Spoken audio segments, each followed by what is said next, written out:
Welcome to PDS on the Rocks. On this episode, we're going to dive into digital retailing. Kind of like buying things on Amazon? Yeah. Oh, you can buy a car online? Mm-hmm.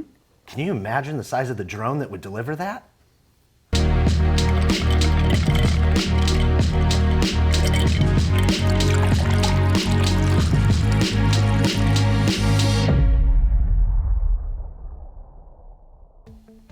And welcome to another episode of PDS on the Rocks. I'm Barrett Schrader, and with me today is Matt Lowry.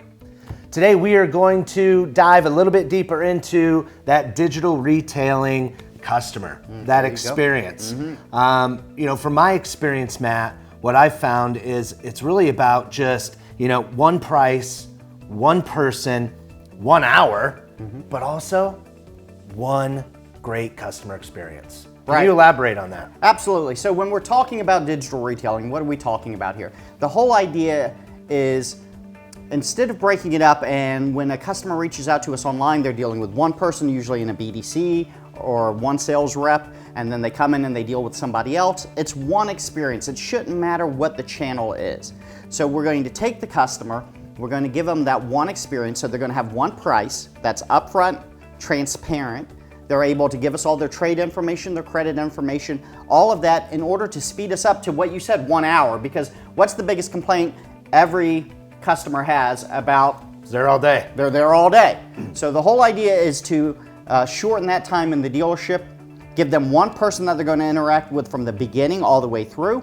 They're going to have that one price so it's transparent. They know what they're going to get. We're going to speed everything up so they're in and out as quickly as possible, and give them that one great experience so they're not bouncing around constantly. Yeah, one of the things I think I'm asked quite often is, well, how exactly is this different from our traditional model of buying a car? And quite frankly, it's just giving the customer some options, like that Amazon buying experience or Apple or whatever company we want to use that's ahead of that trend. It's just giving them options. That's it. And when we talk about that, what are we really talking about here? It's not the death of the traditional model.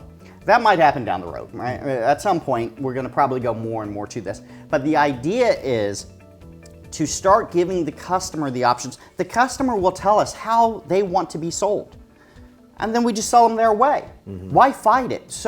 For so long in the car business, we're constantly at ends. We're constantly fighting with the customer. And the whole idea with this is they'll tell you how they want to be sold. Just do it for them. Go and present them the options.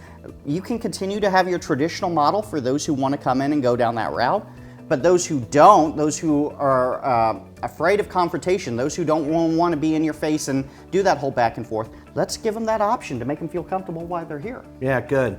Another thing too, like anything, especially anything that might be new to your culture and your dealership, there are some common pitfalls, right? And a lot of times we're still stuck in our old ways, and we might treat this customer like we did the traditional customer of years past, right? Absolutely. And where that becomes a real problem is we end up using it as a lead source. So too many times when dealers are starting to do this, they're looking for how to trick the customer, how to get them to give them their information. They're not looking at it to really give them that one experience. It's, let's just put this in here and try to get their name and phone number so I can get them on the phone and I can make an appointment. And that is the traditional business model. A lot of what we have taught over the years, and it still works for the traditional model, is just get them in. Right. The whole idea of digital retailing, it's giving them the entire experience. It's not just fooling the customer and using it as a lead source. It's giving them the buying experience that they want.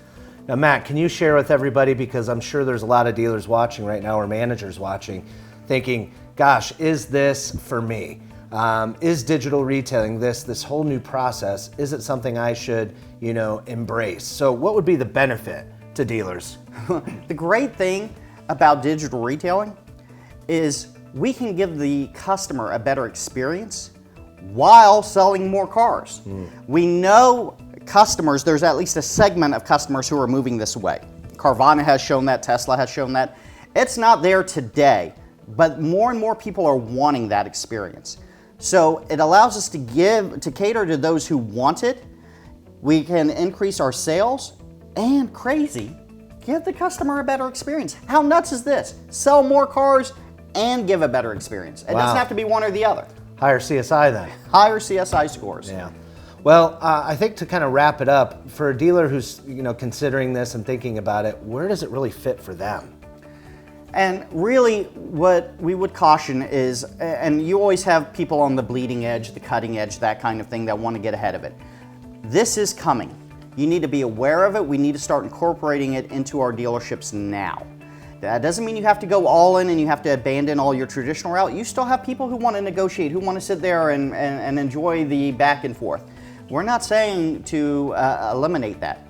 We're saying start giving this channel, start giving them this way to present to the customers who want to be sold this way while maintaining your traditional model. And then we see the digital retailing platform is going to become a larger and larger piece. Yeah. But we need to phase this in. But it all comes down to embracing it and stop fighting against it. Too many times that's what we do in dealerships. We know, we fight against it. We want them to go along with what we want them to do. This is a change in our mindsets. We have to really understand they're telling you how to sell them a car. Right. Don't fight it, just follow along with it. And so we need to phase it in over time and understand, though, this is where the market is going. Yeah, and as Matt said, it's coming, but really in some markets, it's already here. Yeah. So we're going to continue to support you and provide you with more additional information just to get your wheels rolling and really help you launch this the most successful way for the dealership. So a lot of good stuff today. So with that being said, hey, please find us on YouTube, our channel. Please subscribe. PDS on the Rocks, Proactive Dealer Solutions. With that, hey, I think it's 5 o'clock somewhere. Is it? Absolutely. All right, that's what I'm talking about.